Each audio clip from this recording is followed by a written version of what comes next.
स्वस्ति श्री राधा कृष्ण चरण कमलेभ्यो नमः। स्वस्ति श्री माता पितृ चरण कमलेभ्यो नमः। ध्येयं सदा परिभवनवनिष्ठदोहम् तीर्थास्पदं शिवविरञ्चिनुतं शरण्यं प्रेत्यार्तिहं प्रणतपालभवाब्धिपूतं वन्दे महापुरुषते चरणारविन्दम्।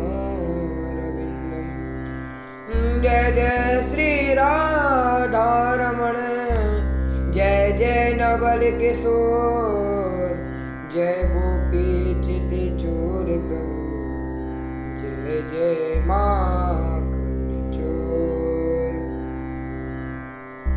परम परात्पर अखिलेश्वर आकरण करुणा भक्त वांछा कल्प तरु पीताम्बर धारी श्री बांके बिहारी जी के चरणों में इस दास का कोटि कोटि प्रणाम। परम आराध्य लाडली श्री विश्वानु नंदिनी किशोरी श्री राधा रानी जी के चरणों में इस दास का सादर।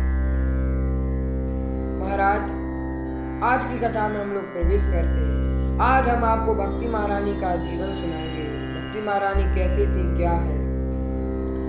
एकदा हि विशालायं चत्वारा रसयो मला सत्संगं समायात दद्रसुस्तत्रिनारिदम्।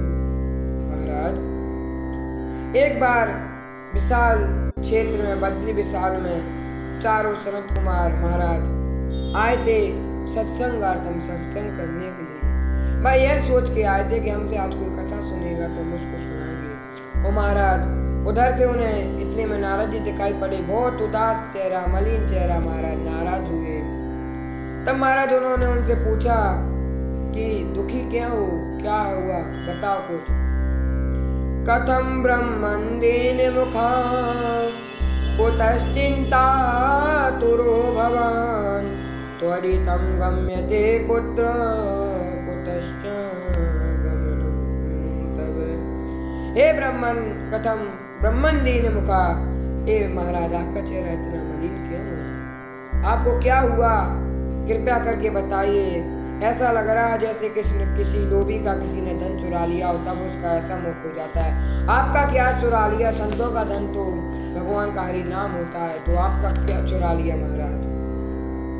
सनकादित्य कहते हैं कि आपका क्या चुरा लिया? तुम तो अपने दुख हमें बताओ, चिंता ना करो, जो भी कारण है हमें बताओ। नारद जी कहते हैं, सनकादिक ऋषियों, मैं तो आया था पृथ्वी पे सत्संग के लिए, सत्संगार्थम, लेकिन यहाँ आके मैंने देखा तो कुछ विचित्र ही था। जंगल में मंगल हो रहा था महाराज। यहाँ मैंने देखा तो कहीं मुझे सत्संग नहीं मिला। तब भाई पूछते हैं संत कुमार कि तुम कहाँ कहाँ घूमे? तब नारद जी कहते हैं, अहम तो पृथ्वी आतो यात्वा सर्वोत्र मामिति पुष्करम चा प्रयागम चा काशीं गोदावरी तथा हरि क्षेत्रम कुरुक्षेत्रम श्रीरंगम सेतुबंधनम एवमादिषु तीर्थेषु महाराज, हमने सब जगह घूमा लेकिन हमें सत्संग कहीं नहीं मिला। बड़ी बात तो यह है कि सत्संग सिर्फ ना स्वर्ग में है ना वैकुंठ में, सत्संग सिर्फ इस धरा पर ही है। हमने तो सोचा कि चलो जाते हैं, तो महाराज हम बड़े बड़े तीर्थों पर गए, लेकिन वहां पर तो सब दुष्ट लोग रहने लगे महाराज। 5 देवता चले गए। हमने सोचा चलो तीर्थों से नहीं संतों के पास जाते हैं। तुम्हारे संतों के पास गए तो क्या देखा कि संत लोग तो पापस खंड पाखंड पाप करने लगे महाराज। जैसे जो दिखते हैं वे होते नहीं। कई महात्माओं को देखा होगा महाराज, बनाए रहते हैं साधुओं का वो, फिर भी शराब पीते हैं महाराज, इसलिए उनके अंदर अलग है। तो नारद जी ने देखा कि चलो यहाँ नहीं तो गृहस्थों को ही देखते हैं। तो महाराज वहां गए तो क्या हुआ, तरुणे प्रभुतागे साल को बुद्धिदायका कन्या विक्रयणोवाद दंपति न।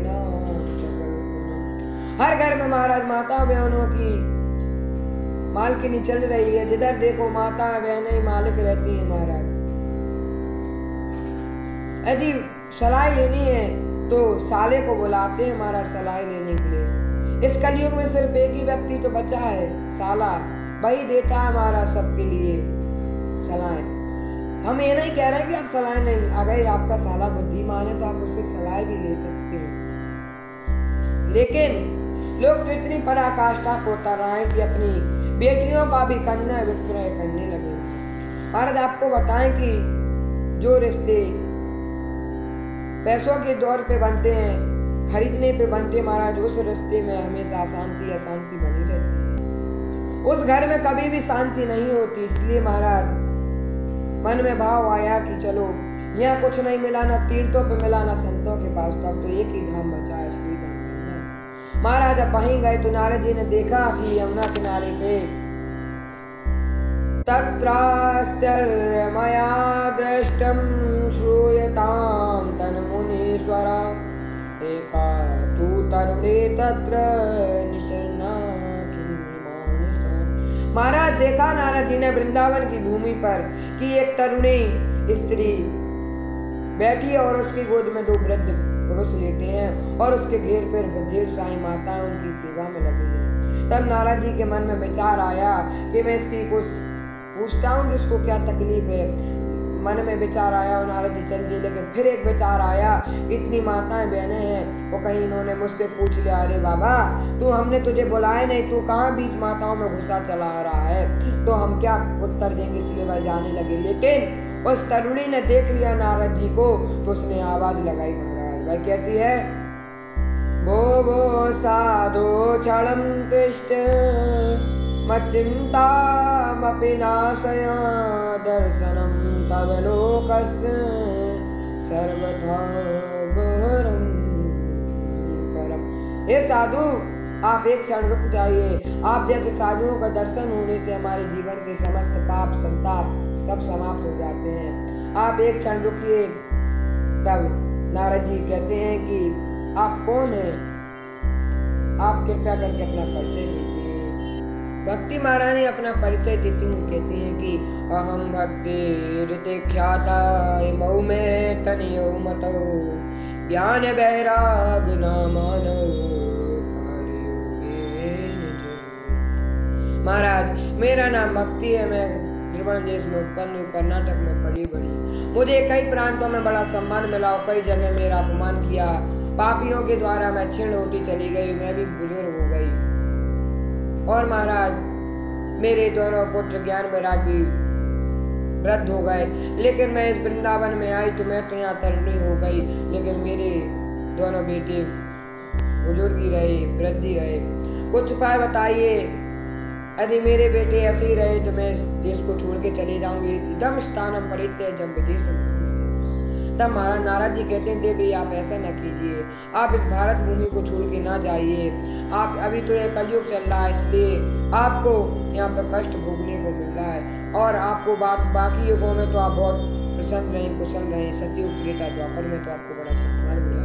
लेकिन एक कलयुग चल रहा है, इसलिए आपको थोड़ा कष्ट भोगने को मिल रहा है। लेकिन जिस वृंदावन में भक्ति जब धन है, यहाँ पर भक्ति आज भी नृत्य करती है। वृंदावनस्य संयोगात् पुनस्त्वं तरुणेन वा वृंदावनं केने भक्तिर्नृत्यति च। महाराज वृंदावन में आज भी भक्ति नृत्य करती है। वृंदावन धाम में आकर तुम तो तरुणी हो गई, लेकिन तुम्हारे बेटों ज्ञान वैराग का कोई गिराक नहीं मिला। भक्ति माता कहती है, नारद जी ये कलयुग इतना बुरा था तो भगवान ने फिर इसे रहने के लिए जगह क्यों दी। तब सूत जी महाराज कहते हैं कि ऋषियों, परीक्षित जी महाराज एक सारभूत राजा थे। जब वह उसे मारने के लिए तलवार उठाई तब बेचारा दीन होकर उनकी शरण में आ गया। श्री राजा परीक्षित ने देखा कि जो फल हमें अन्य गो में नहीं मिलता था वह फल हमें सिर्फ इस कलयुग में भगवान के नाम से मिल जाता, तो उन्होंने उसको रहने की जगह दिया। महाराज भाई गुण क्या था? यत् फलम नास्ति तपसा न योगेन समाधिना तत्फलम ते सम्यक कलौके सब कीर्तनात्।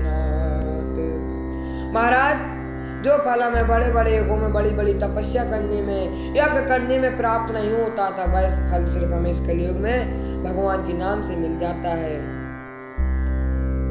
भगवान को पाने के सभी साधन महाराज तीर्थों में थे, तो वहां पर लोग रहने लगे, वहां से भी चले गए, सारे तीर्थों का सार चला गया। ब्राह्मण लोग अब पैसा कमाने के लिए भागवत सीखने लगे महाराज। और क्या, यही तो है कलयुग। अब हमारा धन के लिए धर्म कर रहे हैं। पहले तो लोग धन के लिए नहीं, धन से धर्म करते थे, लेकिन अब की लोग धर्म के लिए धन के लिए धर्म करते हैं। विप्रय भार्गवते वार्ता गे गे जने जने करिता परिलोभेण कथा सारस्ततो गता।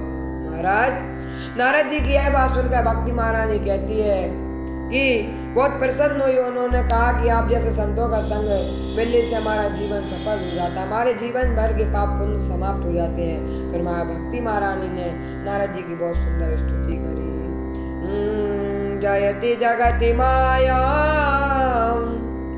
यस्य काया धवस्ते वचन रचन में कम केवलम जाकलिया ध्रुव पदमप्यातो यत्कृपातो ध्रुवोऽयं सकल कुशल पात्रं रत्नकोत्रं नतासि।